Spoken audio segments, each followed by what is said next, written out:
States rarely the next semester. So let's read. You can do it. Maybe you might encourage.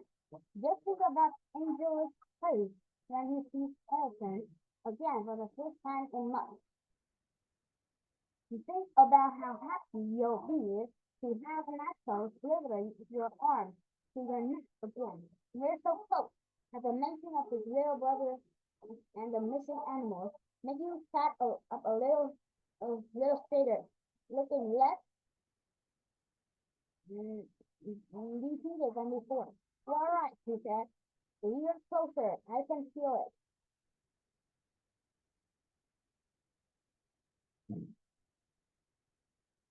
Please, Teddy help, make you stand up, and then look at the back to the door. The game master hasn't got anything over us. We've beaten every game we throw our way so far. I have no doubt we'll get through whatever is waiting for us on the other side of the door too.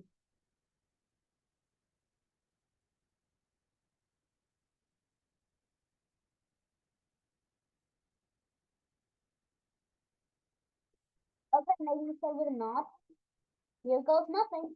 Max reached forward, used the red key to open the door, was strong aside and revealed a small darkened room through a long bench, an old sink that was empty and stained yellow-brown on the side, and baskets filled with dust-covered clothes.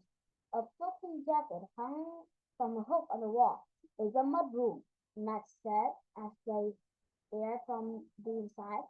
It's where you take off dirty shoes and hang your coat and stuff like that. Does that have to do with water? He asked nervously, eyeing the empty sink on the side of the room. Nothing looks disgusting. By the way, it smelled weird in here, Kelly notes.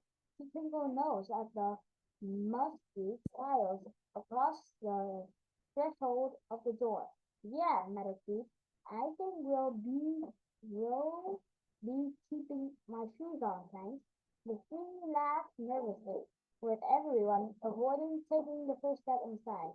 We should probably, go in, Harry said. Okay, maybe bounce a little on his toes, as though he hyping himself up. Let's go. Mm.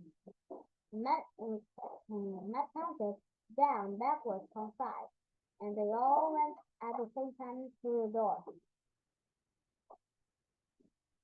As they stepped over the threshold, something wrong. Matt was the first to notice the, the sound of spinning rope. The freshwater droplets were sprinkled on the tile beneath their feet.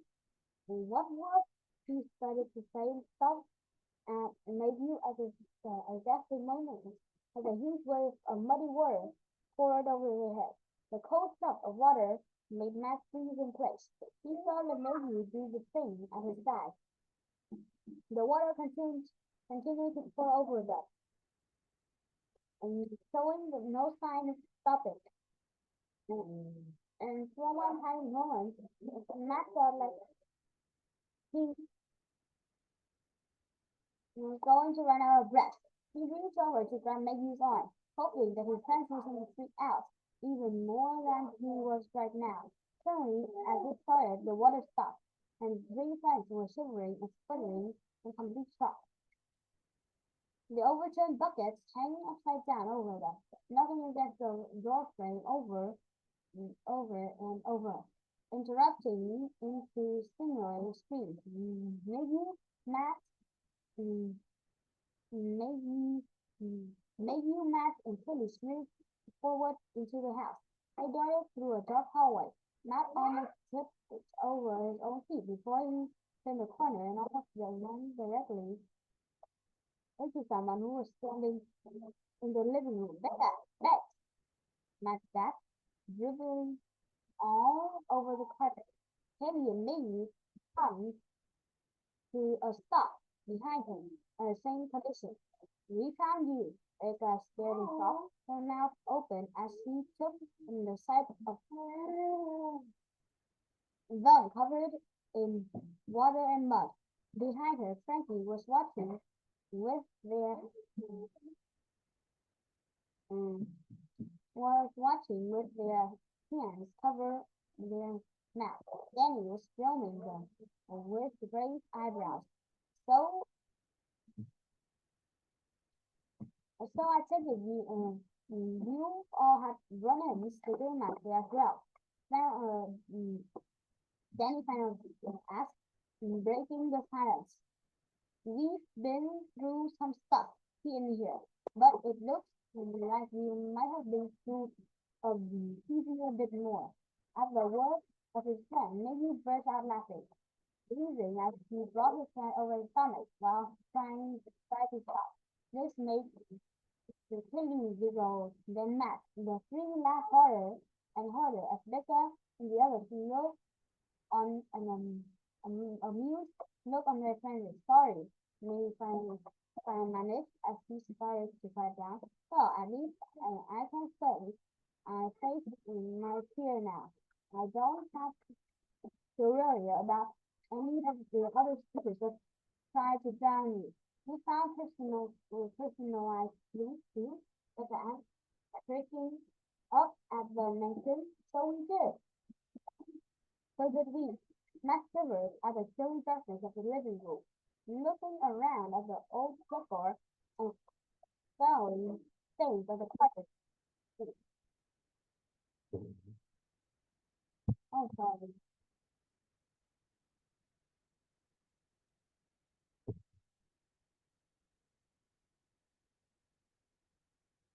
stain on the carpet. What, what's been going in here? He asked.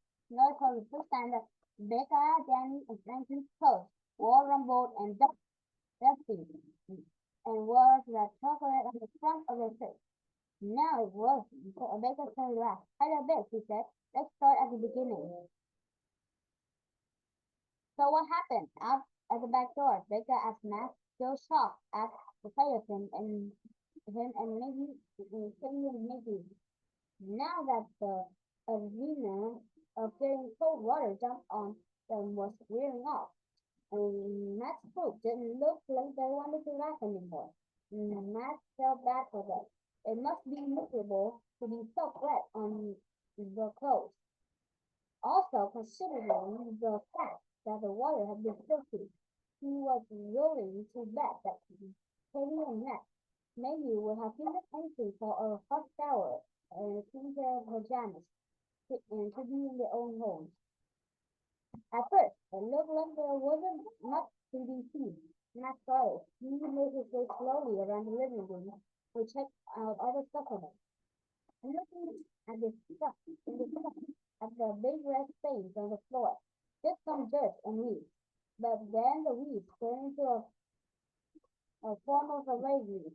We almost got lost. Becca looked at me pretty in surprise. She knew her friend hated the idea of getting wet more than anything. That must have been especially scary for you. It's funny you should mention that, Kelly said, lifting her hair over her shoulder. Because the first thing we found was hidden in the center of the mirror, pointed out everything. They left a note, everyone and the table. So they revolved around using a map without getting lost in the process. We beat it eventually, I confirmed with a nod. But then we had hope. There were thousands of and thousands of flowers. They were growing all over this iron gate and ran along the back side of the well. Matt beat that one, making a said with a grin. He found a red tree with tail to the coat of puppy. What happened next? Becca asked, fascinated. Danny made sure to move the camera between mm, people smoothly and effortlessly to get the conversation on track. If nothing else, at least they could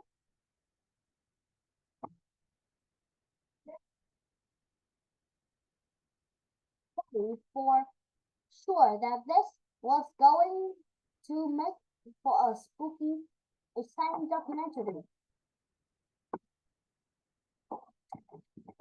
Then my clue made it clear they were still droplets of nasty brown water drifting over the bottom of his speaker. Asking what I'm afraid of. Water? Frankie gasped, crinkling their nose at the sight of the muddy water. Water in the mudroom, Kelly confirmed. It poured out giant buckets that were set over the twirling room. Wait, Becca made her face made her way past Maggie, Kitty and Maggie, heading back in the direction they came from. Did you say there was another door and that you were able to come in through it? Yeah, Kelly called back, rushing to join Becca. How could I have forgotten already? Let's get out of here. Becca hurried out of the hall. Her excitement building as she emerged, getting out of his dark, creepy house for good, with its spiders and shadows and stains. But she winced when she found the mudroom. The floor was covered in nearly an inch of dirty water, and the door at the back was now closed. That couldn't be good. Thank you for listening. Good